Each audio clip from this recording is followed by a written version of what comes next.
चिड़ियाघर को नवाबी दौर में बनारसी बाग के नाम से जाना जाता था। आज भी स्थानीय निवासी अक्सर इसी नाम से पुकारते हैं। लखनऊ चिड़ियाघर, जिसे वर्तमान में नवाब वाजिद अली शाह प्राणी उद्यान के नाम से जाना जाता है, इसका इतिहास 100 साल से भी अधिक पुराना है। यह उत्तर प्रदेश का सबसे पुराना चिड़ियाघर है। इसकी स्थापना 29 नवंबर 1921 को हुई थी। इसे तत्कालीन गवर्नर सर हरकोट बटलर के सुझाव पर बनवाया गया था। इसके बनाने का मकसद ब्रिटेन के राजकुमार प्रिंस ऑफ वेल्स के लखनऊ आगमन की याद में बनाया गया था। यह जगह 18वीं शताब्दी में अवध के नवाबों के वक्त में एक आम का बगीचा हुआ करती थी। नवाबी दौर में इसे बनारसी बाग के नाम से जाना जाता था। आज भी लखनऊ के स्थानीय निवासी अक्सर इसे इसी नाम से पुकारते हैं। चिड़ियाघर का नाम समय के साथ 3 बार बदला गया है। 1921 में Prince of Wales zoological gardens स्थापना के समय ब्रिटिश राजकुमार के नाम पर रखा गया था। फिर 4 जून 2001 लखनऊ प्राणी उद्यान लखनऊ जू के नाम से सरकार द्वारा इसे आधुनिक और सरल पहचान देने के लिए बदला गया।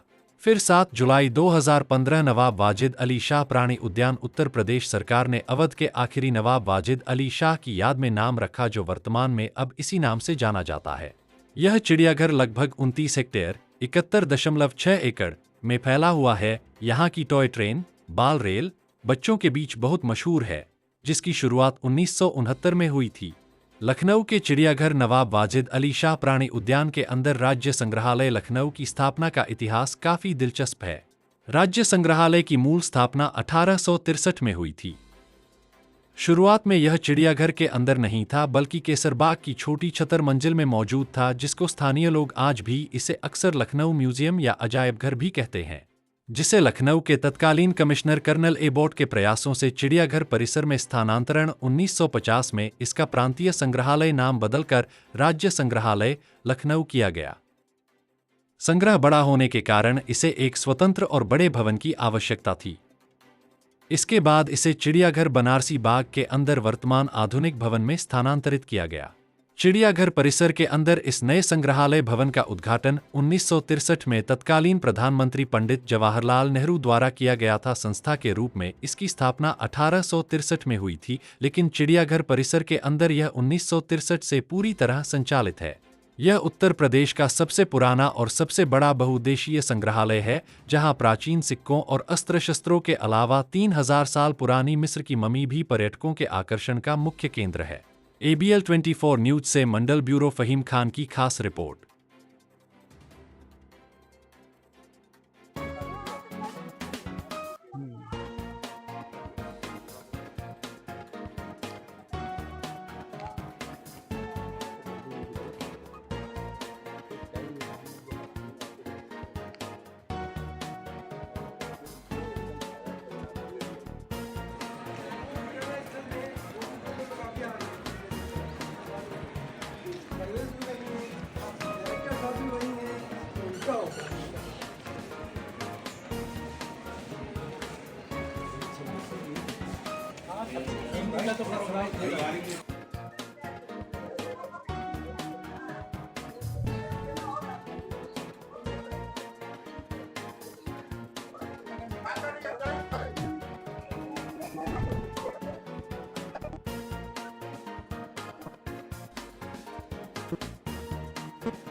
नीचे से मीडिया से।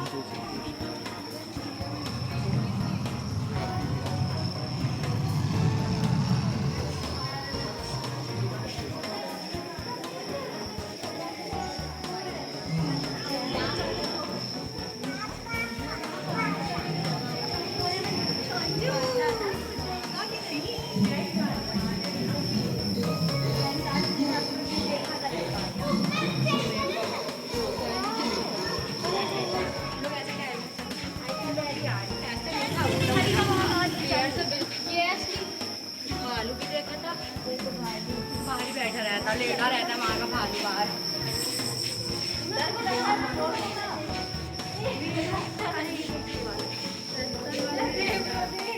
चलो इधर रास्ता लगा, जेब्रा असली है, वो तो अंदर बंद है।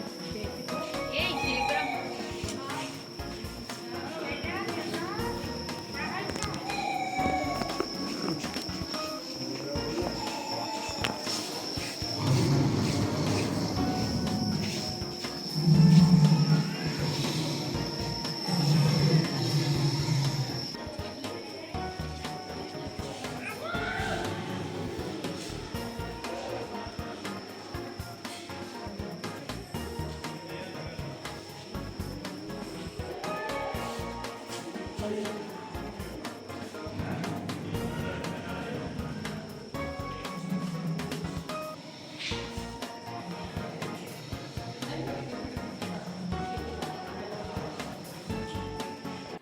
लखनऊ चिड़ियाघर का इतिहास मैं आपको बताना चाहूँगा कि लखनऊ चिड़ियाघर जो इस टाइम है, ये 1 नवंबर 1959 को इसको भारत सरकार के मंत्री माननीय पंजाब राव देशमुख द्वारा इसका उद्घाटन किया गया था।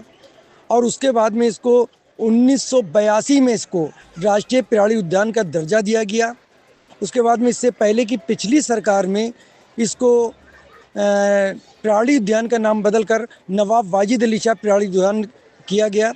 अच्छा, इसका रखने का वजह यह था कि नवाबीन अवध जो तमाम यहाँ के थे, उन्हीं ने ये मौजूदा सरकार जो उस टाइम पिछली सरकार थी उससे इन्हीं ने ये गुजारिश की थी, क्योंकि ये ज़मीन जितनी भी है ये नवाबीन की दी हुई थी, तो ये सोचा गया कि नवाबीनी के नाम पे इसका नाम रखा जाए। तो पिछली सरकार में इसका नाम नवाब वाजिद अली शाह प्राणी उद्यान रखा गया।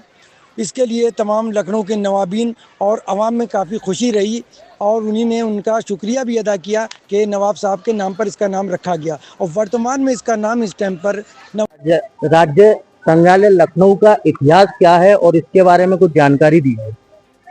मैं ये बताना चाहूँगा कि जो राज संग्रहालय है स्टेट म्यूजियम ऑफ लखनऊ, तो इसकी स्थापना जो है तो 1863 में हुई थी। 1863 में इसकी स्थापना हुई थी और ये उत्तर प्रदेश का सबसे पुराना म्यूजियम है, जो बनारसी बाग के नाम से जो मशहूर है पार्क, जिसे नवाब वाजिद अली शाह प्राणी उद्यान भी कहा जाता है, उसके अंदर ये स्थित है। और मैं यहाँ पे आज मौजूद हूँ, तो आपके मैं सवालों के जो जवाब आप कह रहे हैं वो मैं यही दे रहा हूँ कि ये सबसे पुराना यहाँ का म्यूजियम है स्टेट गवर्नमेंट का। और इसमें इस टाइम यहाँ के देखा जो साफ सफाई का मसला जो इसमें यहाँ रख रखाव मैं देख रहा हूँ वो सराहनीय कार्य है। और इसके लिए मैं यहाँ के जो डायरेक्टर साहब हैं यहाँ के म्यूजियम की, मैं उनको मुबारकबाद दूंगा। यहाँ के जो वर्कर्स हैं जो उनकी देखभाल में ये म्यूजियम चल रहा है, उसके लिए मैं उनको शुक्रिया अदा करूंगा कि उन्हें हमारी लखनऊ की तहजीब को इसमें संजो के रखा है। इसमें तमाम ऐसी चीजें हैं मौजूद हैं जो नायाब हैंगी और उनका कोई मोल नहीं है। उन चीजों को संजो के रखना वाकई यानी कि काबिल तारीफ है। और इसके लिए मैं फिर एक बार यहाँ के जो यहाँ का स्टाफ हैगा, जो यहाँ के डायरेक्टर हैं, तो उनको भी मैं मुबारकबाद दूंगा कि उन्होंने यहाँ बड़ी मेहनत कर रखी है। और साफ सफाई खास करके मैं देख रहा हूँ कि यहाँ पे खास करके साफ सफाई का बहुत अच्छा इंतजाम है। अंदर भी बहुत अच्छा इंतजाम था जो मैंने अभी देखा।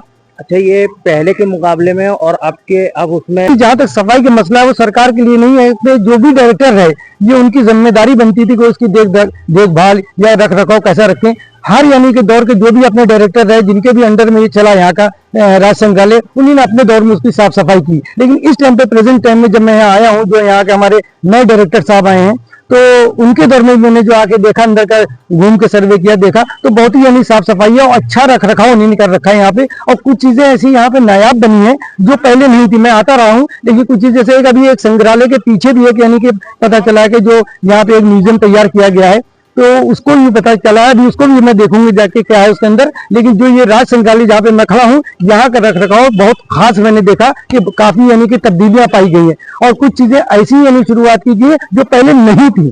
तो उसमें किसी राज्य सरकार का नहीं मसला, ये भी जो भी यहाँ पे डायरेक्टर रहे उन्हीं की जिम्मेदारी रही, या कहें जो स्टाफ रहा है उसकी जिम्मेदारी रही कि कैसा रख रखाव रखे। लेकिन इस टाइम का प्रेजेंट टाइम जो मैं देख रहा हूँ, स्टाफ और यहाँ के डायरेक्टर साहब उनकी मेहनत रंग लाई है और वाकई सराहनीय उन्होंने कर रखा है। की मेहनत तो रंग लाई है, लेकिन इसका जो है ना क्या कहते हैं, राज्य सरकार से भी तो कुछ इसका तो होगा। हाँ बिल्कुल, जो राज्य सरकार जो है वो इसको यानी बाकायदा उसकी फंडिंग होती है, उसी के अंडर में ये चलता है।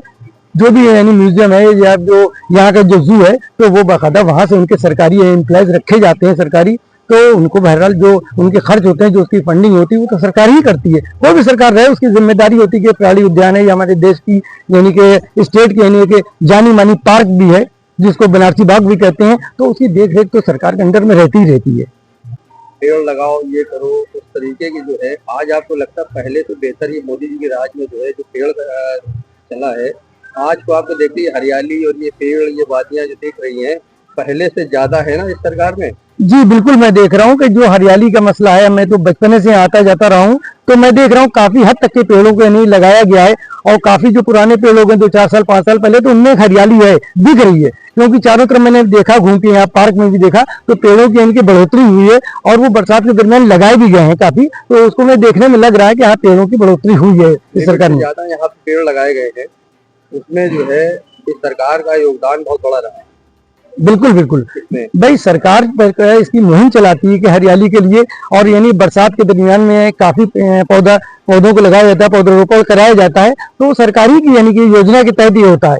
जो ये हमको दिख रहा है चश्मदीद, जो दिख रहा है मुझको ये हरियाली दिख रही है, तो इस पे हम जो है सरकार का भी धन्यवाद कहना चाहेंगे आप। नहीं बिल्कुल बिल्कुल, मैं धन्यवाद अदा करना चाहूंगा उत्तर प्रदेश सरकार का, उसने बढ़ चढ़ के इस मसले में इस मुहिम को आगे बढ़ाया है, जिससे हरियाली, मेन चीज ये प्रदूषण वाली बात थी, तो उसमें जितने ज्यादा पेड़ लगाए जाएंगे उतनी प्रदूषण से मुक्ति पाएंगे, यानी कि और हर आदमी को एक अच्छी सांस, एक आबो हवा के लिए जरूरत है, तो उसके लिए पेड़ों का होना बहुत ही जरूरी है। तो मैं यहाँ पे देख रहा हूँ कि पेड़ों की काफी बढ़ोतरी है और काफी हद तक के पेड़ लगाए गए हैं ज्यादा से ज्यादा, और उम्मीद है कि आपकी बरसात तक के भी इसमें और बढ़ा दिए जाएंगे पेड़।